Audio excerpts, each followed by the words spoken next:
নমস্কার বন্ধুরা, আজ আমি বাড়িতেই বানাবো restaurant style perfect mix vegetable. সকলকে পুরো ভিডিওটি দেখার জন্য অনুরোধ রইল। এখানে আমি প্রথমে একটা মশলার পেস্ট করছি। এখানে একটু আদা, 2-3 কোয়া রসুন, কয়েকটা কাঁচা লঙ্কা আর একটা বড় দেখে টমেটো পেস্ট করে রেখে দিলাম। পরে আরেকটা মশলাও আমি করব। আর এদিকে সবজি নিয়েছি আলু, গাজর, বিনস, ক্যাপসিকাম, একটু ফুলকপি ধুয়ে আমি জল ঝরিয়ে রেখে দিয়েছি। আর পনিরগুলো ছোট ছোট কিউব করে কেটে নিয়েছি। এবার কড়াইতে রিফাইন তেল দিয়েছি। তেল গরম হয়ে গেলে আমি এক এক করে সব সবজিগুলো ভেজে নেব। প্রথমে দিয়ে দিলাম আলু। আলুর মধ্যে সামান্য একটু লবণ দিলাম। তারপরে আমি সবজিগুলো ভেজে নেব। আর কোনো সবজিতে আমি লবণ দিইনি, শুধু আলুতেই দিয়েছি। আর কিন্তু কোনো সবজিতে হলুদ দিইনি, তাহলে তেলটা পুড়ে যাবে।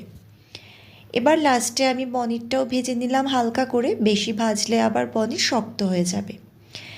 সব সবজি আমার ভাজা হয়ে গেছে। এবার আমি আর একটু তেল অ্যাড করে দিলাম। তারপরে একটু গোটা জিরে আর একটা শুকনো লঙ্কা ফোড়নের জন্য দিয়ে দিলাম। আমার সবজি অনুযায়ী আমি একটা বড় পেঁয়াজ আর একটা ছোট পেঁয়াজ একদম মিহি করে কুচি করে রেখেছিলাম। তারপরে সেই পেঁয়াজ কুচিটা দিয়ে দিলাম। তারপরে যে মশলাটা করেছিলাম আদা, রসুন, কাঁচা লঙ্কা, টমেটো, সেই মশলার পেস্টটা দিয়ে দিলাম। এবার আরেকটা মশলা আমি করলাম। তাতে নিয়েছি একটু চারমগজ, কয়েকটা কাজু বাদাম আর একটু আমল দুধ, একটু জল দিয়ে পেস্ট করে রেখে দিলাম।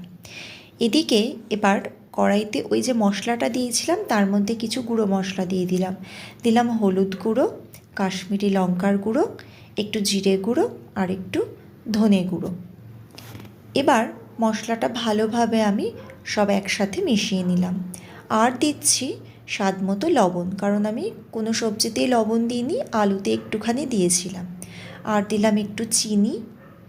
আর এদিকে আমি মটরশুঁটি ছাড়িয়ে রেখেছিলাম। এবার সেই মটরশুঁটিটা অ্যাড করে দিলাম। আর একটুখানি কিশমিশ আমি ধুয়ে ওর মধ্যে দিয়ে দিলাম। এবার সব কিছু একবার মিশিয়ে নিলাম। আমি যে আরেকটা মশলা করেছিলাম কাজু বাদাম, চারমগজ আর আমল দুধের যে পেস্টটা, ওটাও অ্যাড করে দিলাম। এবার মশলার বাটিটা ধুয়ে খানিকটা জল দিয়ে দিলাম। এখন ভালোভাবে সব কিছু মিশিয়ে নিচ্ছি।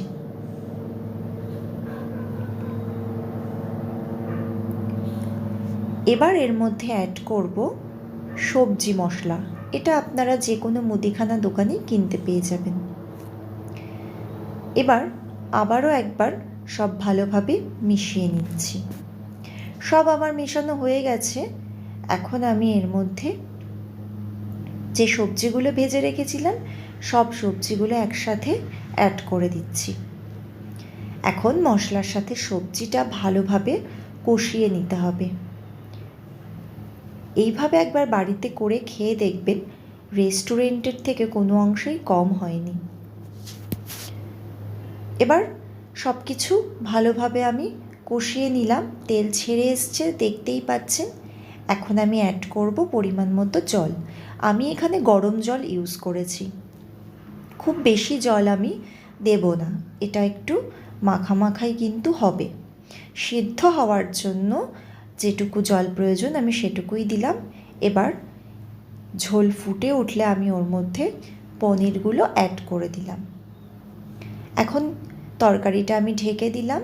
তারপরে 7-8 মিনিট এটা লো আঁচে ঢাকাই ছিল। এবার ঢাকনা খুলে দেখলাম সবজি সেদ্ধ হয়ে গেছে। আমি লাস্টে অ্যাড করে দিলাম একটু কসুরি মেথি।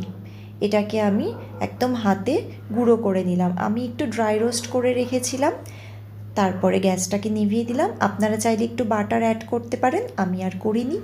আজকের রেসিপিটা কেমন লাগলো কমেন্ট করে অবশ্যই আমাকে জানাবেন। ভালো লাগলে চ্যানেলটিকে সাবস্ক্রাইব করে আমার পাশে থাকবেন। সবাই সুস্থ থাকবেন, ভালো থাকবেন। দেখা হবে পরের একটি নতুন ভিডিওতে।